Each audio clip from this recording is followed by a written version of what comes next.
Y entra en escena Tamara Alonso. La doctora Alonso es la responsable de una de las consultas monográficas de POC de nuestro servicio. Tamara nos va a presentar a sus pacientes y va a hablar con ellos, ¿no? Y luego intervendrán otros actores que son también importantes en el manejo integral de doña Esther y de don Julio. Tamara. Pues efectivamente, muchas gracias, Julio. Empieza una parte distinta de la mesa. Tanto el doctor Ancochea, el doctor Soriano, la doctora González Béjar nos han aportado datos clínicos y datos epidemiológicos de la enfermedad rigurosos, científicamente muy rigurosos. Pero en esta parte de la mesa nosotros queremos poner cara y corazón a esos datos.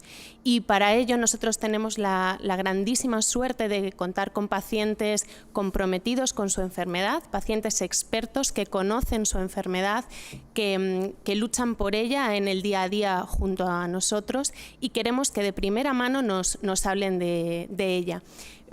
Para ello, como decía el doctor Ancochea, contamos con Esther y con Julio, y no solo con ellos, sino también con sus familiares que nos acompañan hoy aquí. Y es que muchas veces estos pacientes con EPOC, si ellos me lo permiten, forman parte realmente de nuestras familias. Y a mí, además de presentaros, me gustaría haceros una primera pregunta.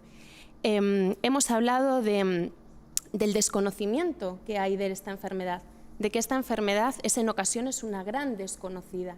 A mí me gustaría que brevemente nos respondieseis una pregunta que son dos en realidad. La primera es si conocíais el significado de vuestra enfermedad cuando nosotros os dijimos por primera vez que padecíais EPOC. Y me gustaría también que nos dijerais o que nos expresarais en pocas palabras, si se puede, qué sentisteis cuando os dijimos que padecíais o que teníais esta enfermedad. Podéis hablar, el que quiera primero. Bueno, conocer las palabras las conocíamos. Yo cuando más me aterré fue cuando oí la palabra enfisema. La palabra esa fue caerme en picado, o sea, en un abismo y caerme en picado. Y después, en tan poco tiempo, la decadencia de todo mi organismo fue tremenda y fue una mezcla de sentimientos, de no poder controlar la situación, de aquello que hacía en 5 minutos necesitaba 1 hora, de no poderme duchar, fue tal la decadencia que no lo sé explicar con palabras. Mis ojos eran 2 grifos continuos de llorar y llorar y llorar. Y el sentimiento de culpabilidad de que era algo que yo me había producido a mí misma, porque hay otras enfermedades que te viene dada por la naturaleza, pero esto me lo había producido yo misma. Julio, ¿tú qué podrías decir? ¿Cómo lo viviste tú? Yo tengo expediente en este departamento de este hospital desde el año 2014. Pero yo venía de la sanidad privada, es decir, que la palabra EPOC para mí ya sonaba desde hacía 4 años antes. Otra cosa es que yo soy fumador, o fui fumador, desde los 12 años. Ahora mismo tengo 78 y hace como 10 años que no fumo.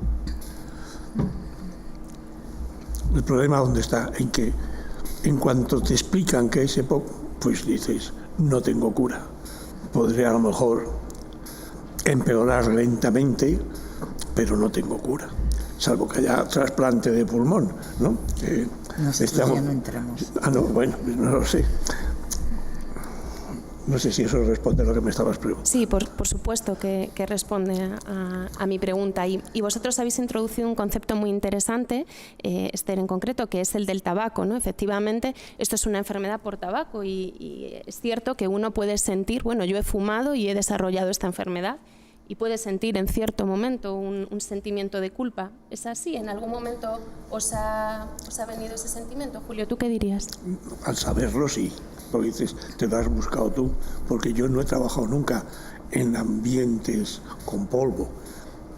El humo del tabaco ha sido lo que yo he podido estar respirando constantemente, pues en mi época laboral se podía fumar en los aviones, por supuesto en tu coche, se podía fumar en reuniones, en tu despacho, entonces estabas permanentemente envuelto en una nube de humo, aparte del olor que llevabas y que arrastrabas, ¿no? Y si decimos con los datos y con las cifras que todavía seguimos fumando en exceso, que no conseguimos reducir ese tabaquismo, lo que deberíamos, a pesar de todas estas, de la EPOC y otras muchas enfermedades, nosotros hablamos hoy de EPOC, pero hay otras muchas enfermedades que son consecuencia del tabaco. Vosotros, si pudierais dirigiros a mucha gente y darles un consejo con respecto al tabaco, que fuera efectivo, que fuera eficaz, ¿qué le diríais? ¿Qué haríais o cómo mejoraríais este problema que tenemos? A mí, por ejemplo, las charlas en institutos, si las veo, lo que acaban de comentar, desde qué edad se está empezando a fumar. Hace unas noches oía en televisión un individuo que a las 12:30 de la noche tiene un programa haciendo de psicología. El planteamiento que se hacía allí en aquel momento era el sexo. Con 13, 14 y 15 años están practicando sexo ya los jóvenes. Y les dan charlas sobre el sexo en el instituto. Yo pienso que sobre esto no se les ha dado. Pues a mí no me importaría en absoluto el contar mi experiencia, ¿no? Pues claro, ¿de qué sirve que me arrepienta? Pues no sirve de nada. Ya lo tengo, pues santas y buenas. Pero sí podía decirles, no lo hagáis, luego que hagan lo que les dé la gana, pero mostrarme tal y como estoy, con la gafa puesta y respirando oxígeno, llevándolo, haciendo 16 horas diarias que tengo el oxígeno, pues podéis decir, os veríais así. Yo he tenido que abandonar el deporte, yo he sido un hombre que he caminado mucho por el campo. Yo no puedo hacerlo porque enseguida empiezo con los Disney y me ahogo, ¿no? Pues... No puedo hacer ningún deporte, pero ni siquiera pasear, ¿eh? Porque en cuanto hay la más mínima pendiente, ya estoy ahogado. Introduces también tú, Julio, un tema muy importante del que nos gustaría hablar con vosotros y que nos dierais vuestra experiencia. Cuando hablamos de EPOC hablamos de muchos síntomas. Hablamos de falta de aire, hablamos de tos, de expectoración, incluso a veces de pitos en el pecho.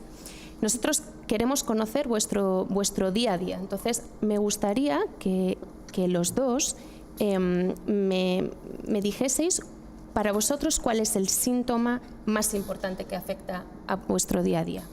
Esther, ¿qué me dirías? Bueno, el cansancio y el no poder hacer las cosas a la velocidad a la que tú estabas acostumbrada. Yo que he sido también un poco mariprisas, pues ahora te ves limitado. Lo que antes te costaba 5 minutos, ahora te cuesta media hora.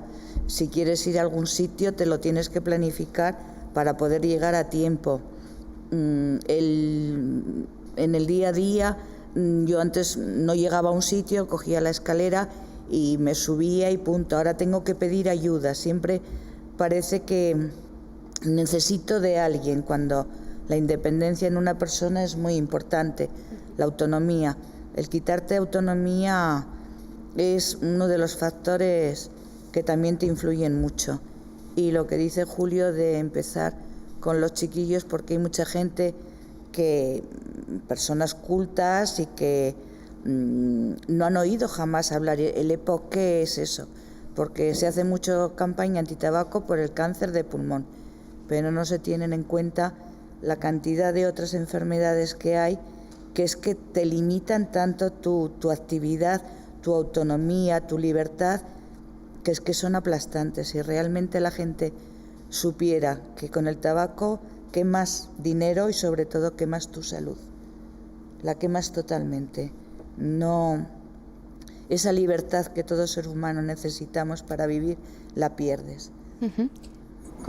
¿Cómo lo vives tú, Julio? ¿Qué nos dirías? Disney. Enseguida, cualquier cosa que haga, ya enseguida me estoy ahogando. O sea que... Estoy hablando en mi casa, sencillamente. Cualquier cosa que me ponga a hacer, enseguida me estoy ahogando. Es decir, que esos estudios que nos dicen que la disnea o la falta de aire es el síntoma más habitual y que es el síntoma que más compromete la calidad de vida, en vuestro caso, para mí sí. Para vosotros sería así. Me gustaría comentarte, Esther, que hablaba Julio en la introducción de las diferencias que hay entre sexos en cuanto a las características de la enfermedad. Y dicen muchos estudios publicados que las mujeres con EPOC tienen más sensación de falta de aire, que muchas veces son más jóvenes, sí, que han fumado menos que tienen una obstrucción pulmonar similar, a pesar de ser más jóvenes y haber fumado menos, y que sienten más falta de aire que los varones. Quizá esto queda mucho por analizar y por saber cuáles son las características que determinan esto, pero sí que es cierto que las mujeres lo sienten así, los estudios que lo han analizado lo dicen así. Sí. Y a mí también me gustaría preguntaros por una cosa más, y le voy a dar paso a Patricia, nuestra enfermera de práctica avanzada, para dejar de hablar yo, pero sí que me gustaría haceros una última pregunta. Hablamos mucho también, las personas que nos dedicamos o que trabajamos con pacientes que tienen esta enfermedad, que los atendemos, hablamos mucho de lo que implican las exacerbaciones, las agudizaciones de la enfermedad en la vida de un paciente, y sobre todo cuando ese paciente tiene una agudización grave y tiene que hospitalizar. A mí me gustaría que me dijeseis desde vuestro punto de vista qué implica una hospitalización por una agudización de esta enfermedad en la vida de una persona con EPOC. Yo no he tenido ninguna. Esther.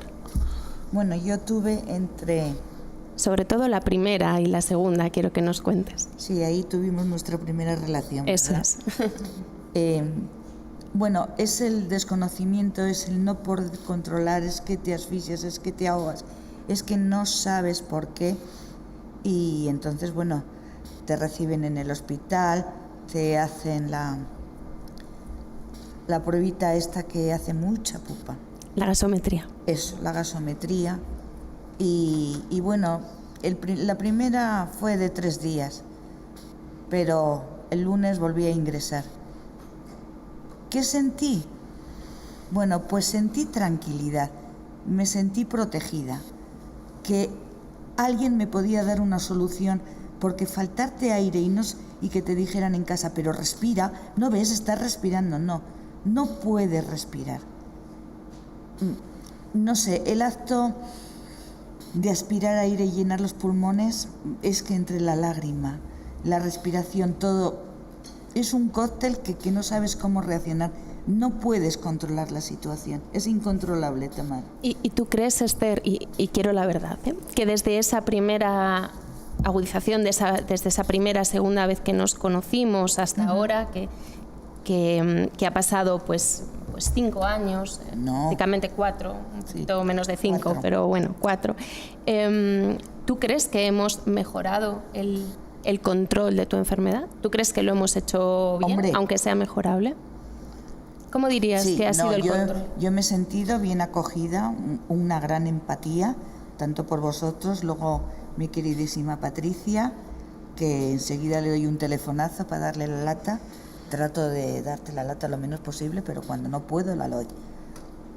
Porque alguien me aconsejó que lo importante es dar la lata. Y bueno, me siento acogida. Lo que pasa que es verdad lo que decía el doctor Ancochea, que muchas veces llegas al médico de cabecera y no sabe muy bien qué hacer contigo. Se mete en el ordenador, mira a ver cuál ha sido tu último ingreso. Entonces se encuentra quizá un poco desbordado de la situación. Y entonces pues estás ahí entre dos aguas, que claro, venir a urgencias no te parece procedente, porque tampoco estás tan malo como para venir a urgencias. Y luego la situación que se crea en casa, porque ya se asustan mucho más. Yo creo que he mejorado bastante, sobre todo en saber controlar esos momentos de angustia, porque claro, el psicólogo también tiene su papelito, y nos escucha, lloramos, nos vamos más calmados y punto. Pues este es el momento idóneo para darle paso a Julio y seguimos con esto. La verdad es que tanto doña Esther como don Julio han hablado en primera persona, ¿no? Solo las personas con EPOC, en este caso con EPOC evolucionado, tienen la experiencia cotidiana de vivir con EPOC, ¿no? Y de referir esa secuencia cronológica a lo largo del día, ¿no? Me falta el aire, me falta la vida, a pesar de lo cual tienen esa resiliencia, ¿no? Que se conforman, bueno, cuando llegue la primavera estaré mejor, saldré más a la calle, podré estar con mis nietos, en fin, solo ellos tienen esa experiencia que nosotros procuramos compartirla, ¿no? Desde la Cátedra Respira Vida Bueno, pues desarrollamos muchas actividades, ¿no? Algunas incluso sorprendentes, ¿no? Música en los hospitales de la Universidad Autónoma. Pues todos los domingos hay conciertos, ¿no? Para nuestros pacientes, cuidadores y familiares.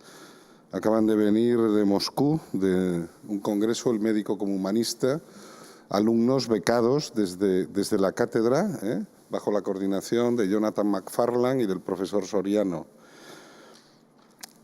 Fomentamos la docencia, la investigación y la innovación en enfermedades respiratorias crónicas. Pero don Julio ha dicho algo muy importante, ¿no? Y los chicos de 13, 14, 15 años que ven esos programas por la noche, ¿no? Y que incluso él se ha prestado voluntario, ¿no? A colaborar, ¿no? En ir a los colegios. Bueno, pues decir que desde la cátedra en este momento, junto con la Comisión Hospital Sin Humo del Hospital, pues vamos a ir a esos colegios. Aquí donde estamos, en este salón de acto, se celebró la primera aula Respira de la SEPAR en España, ¿no? Este servicio, nuestro servicio tiene la primera aula Respira y aquí estuvieron 200 niños de 14 y 15 años junto con el defensor del menor y obviamente ese aula Respira fue sobre la prevención del tabaquismo. Acabamos de editar un libro que va a tener una tirada de 25.000 ejemplares. En todos, además, hay algún asturiano en la sala, hasta en bable, no solo en gallego, en catalán, etcétera, ¿no? Para llevárselo a los niños a los colegios, para que lo lean y digan que no al tabaco. Esta es la clave, la prevención, y además los datos son preocupantes, ¿no? En los niños y quizás más ahora en las niñas, como nos decía el profesor Soriano.